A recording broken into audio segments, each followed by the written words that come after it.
Have you ever wondered if true democracy really exists? Many people believe we live in democratic societies, but the truth might shock you. Did you know that 60% of the world's population lives in countries that are considered only partly free, or not free at all?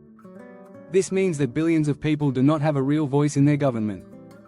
In the United States, a study found that only 0.1% of the population contributes to nearly 70% of political donations. That's right. A tiny fraction of people influences the decisions that affect everyone. It's hard to believe that our political systems can really be democratic when so few hold so much power. As we dive into this topic, we will explore why the idea of true democracy is more of a dream than a reality. We will discuss how money, media, and the majority often drown out the voices of the many. We will also look at how structural barriers keep change from happening. Get ready to uncover the hidden truths behind democracy. By the end of this journey, you might see democracy in a whole new light. Can we ever achieve true democracy, or is it just an illusion we chase? Let's find out together. Chapter 1: The mirage of true democracy. Is democracy really as pure as we think? It sounds like a simple concept, government by the people, for the people. But is that the reality? Take the United States, often hailed as the world's biggest democracy. Yet, a 2014 Princeton study found that the US functions more as an oligarchy than a democracy. In fact, the preferences of average citizens have almost zero impact on public policy. Shocking, right? So why is that?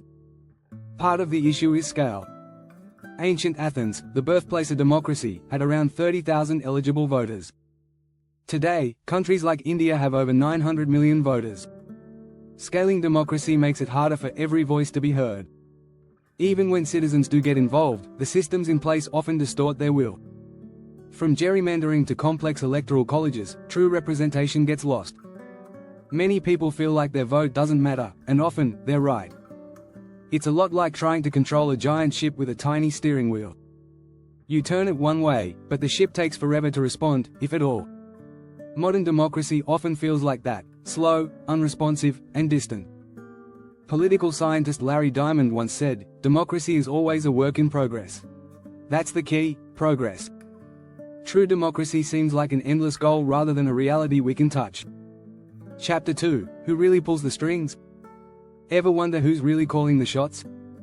Spoiler alert, it's often not the people we elect. Take campaign financing. In the US, the top 1% of donors contribute more than 40% of the money in federal elections. Politicians rely on these funds to stay in power, which means they tend to listen to wealthy donors more than their voters. That's a huge conflict of interest, but it's perfectly legal. Lobbying is another powerful tool that shifts control from the public to private interests. The pharmaceutical industry alone spent nearly $373 million on lobbying in 2022.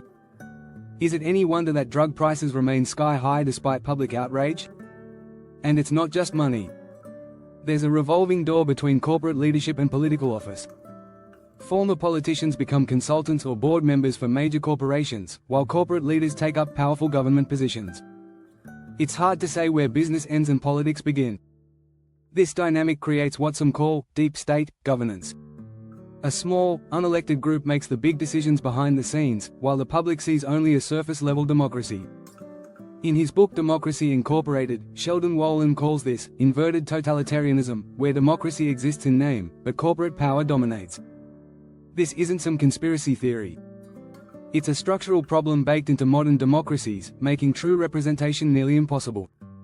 Chapter 3: The flaws they don't want you to see. Most democracies have glaring flaws that politicians don't talk about. And these flaws prevent true democracy from ever being realized. Let's start with voter suppression. It's not a relic of the past. In 2021, 19 states in the US passed laws restricting voting access, making it harder for minorities and the poor to vote. The Brennan Center for Justice reports that 15 million Americans were purged from voter rolls between 2014 and 2016 alone. If people can't vote, how is democracy supposed to work? Then there's gerrymandering, the process of redrawing district lines to favor one party. It's like letting politicians choose their voters, instead of the other way around. In 2018, the Supreme Court heard a case from Wisconsin where one party won 48% of the vote but took 63% of the seats.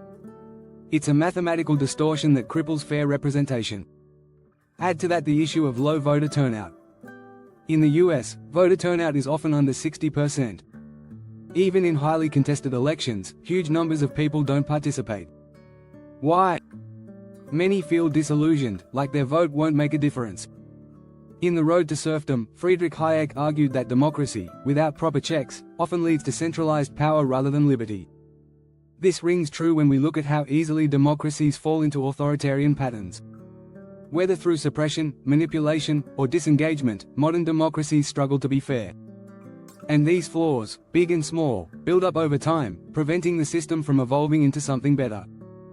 If you want to keep uncovering the truth about democracy, make sure to subscribe and join us for the next chapters.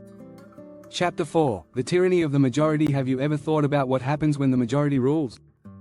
It sounds great at first, most people get what they want, right? But there's a dark side. This idea is known as the tyranny of the majority.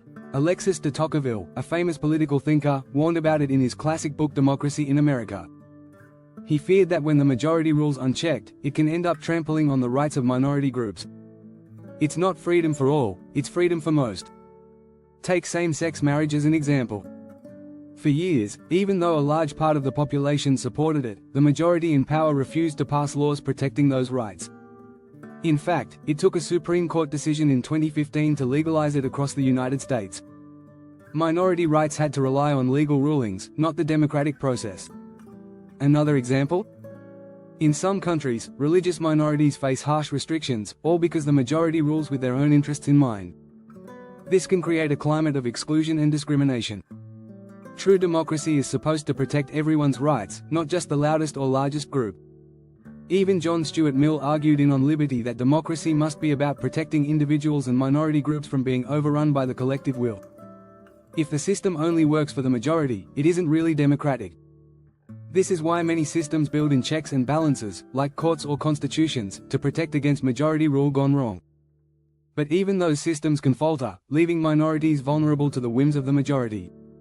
Chapter 5: Media, Democracy's Double-Edged Sword. Ever thought about how much the media influences what you believe? Whether it's TV, social media, or newspapers, the media plays a huge role in shaping democratic outcomes. But here's the twist: it's both a tool for democracy and a weapon against it. At its best, the media keeps people informed. It exposes corruption, shares different perspectives, and holds politicians accountable. This is vital for any healthy democracy. For example, the Pentagon Papers in 1971 revealed the US government had been misleading the public about the Vietnam War. Without the media, citizens would have remained in the dark. But here's the problem: not all media serves the public. In 2023, 93% of US media outlets were owned by just a handful of corporations. These corporations often have their own agendas. When media is controlled by a few powerful voices, it can shape public opinion in ways that benefit the few, not the many. Social media adds another layer of complexity. It's become a breeding ground for misinformation. Studies from MIT show that false news spreads 6 times faster than the truth on social media platforms. Think about how much that can distort voters' views during elections. Even George Orwell, in 1984, warned about the dangers of media manipulation, saying, "The people will believe what the media tells them they believe." And in our world, that's happening more than we'd like to admit. Democracy relies on informed citizens. But when the media fails to deliver accurate, unbiased information, it becomes harder for people to make informed decisions. This blurs the line between democracy and manipulation. If you want to keep exploring the complex world of democracy and its challenges, don't forget to subscribe for more insights and discussions.